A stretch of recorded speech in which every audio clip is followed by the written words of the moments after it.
t'as craqué! Ça va bien se passer. Oui, peut-être. Lundi 18 mars, la mobilisation des agriculteurs repart de plus belle, comme ici à Toulouse, mais également à Compiègne ou encore à Pau, où les agriculteurs bloquent le site de Total Energy depuis le 13 mars. Alors, qu'est-ce qui se passe? Eh bien, les agriculteurs reprochent à Emmanuel Macron et Gabriel Attal, aux surprises, de ne pas avoir tenu leurs promesses. Non, c'est... Oh! Souvenez-vous, au salon de l'agriculture, Manu avait dit ça. Et moi, je leur ai donné rendez-vous dans 3 semaines à l'Elysée, donc on ne sera pas au même point dans 3 semaines. C'est un travail d'arrache-pied qui va se faire avec les syndicats. 3 semaines, on y est, mais autant le dire tout de suite, aux agriculteurs, pas besoin de venir en tracteur. Le rendez-vous est annulé, ou pour ainsi dire reporté. On sait pourquoi? Alors, parce qu'ils ne sont pas parvenus à se mettre d'accord, en gros, sur le menu des discussions, parce que ça prend plus de temps que prévu. L'Élysée avait demandé aux syndicats agricoles de venir avec 4-5 propositions, ce qu'ils n'auraient pas fait. Du côté des agriculteurs, en revanche, on est franchement en colère. Pas content! Pas content! Pas content! Souvenez-vous, durant son discours de politique générale, le 31 janvier 2024, Gabriel Attal avait dit ça. Des réponses rapides pour la trésorerie des exploitants avec l'annulation de la hausse de la taxe sur le GNR agricole, avec l'engagement que les aides de la PAC arrivent avant le 15 mars. En regardant son compte en banque, Mathieu constate qu'il n'a toujours pas reçu l'argent promis par le gouvernement.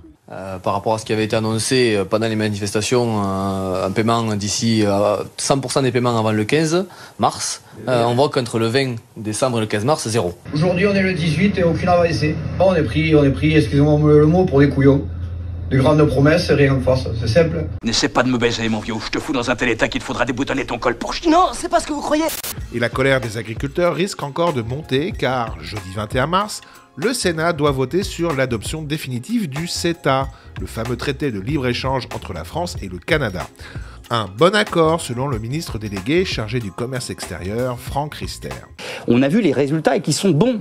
Plus d'exportation, plus d'importation et une capacité à prendre en compte ce que défend le président de la République depuis longtemps, c'est-à-dire la nécessité de bâtir une autonomie stratégique en diversifiant nos approvisionnements, en étant moins dépendants des Russes notamment et en retrouvant avec le Canada un fournisseur en matières premières beaucoup plus fiable puisque c'est une grande démocratie amie avec qui on partage un grand nombre de combats sur la démocratie, les libertés, les droits de l'homme.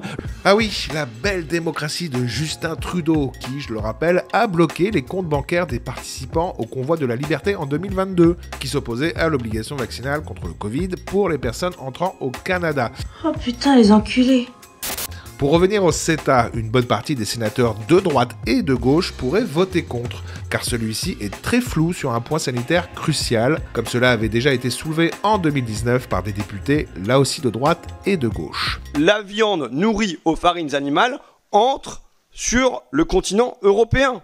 Nous n'en avons pas voulu parce que ça a produit la crise de la vache folle. Et là, il faut dire que c'est le retour de ça. Également sur les farines animales, connues en France, ce qu'on a appelé le scandale des farines animales. Les Français ont tranché. Ils ne veulent pas que leurs animaux soient élevés avec des farines animales. Et le Canada pourra nous envoyer de la viande élevée avec des farines animales. C'est de la merde! Bref, la Macronie n'a pas le cul sorti des ronces avec le problème des agriculteurs, et tout cela promet de belles semaines à venir. Ça va bien se passer. Pendant que je vous tiens, le top des humiliations de Macron en 2023 est arrivé. Je vous le conseille fortement, ça fait du bien.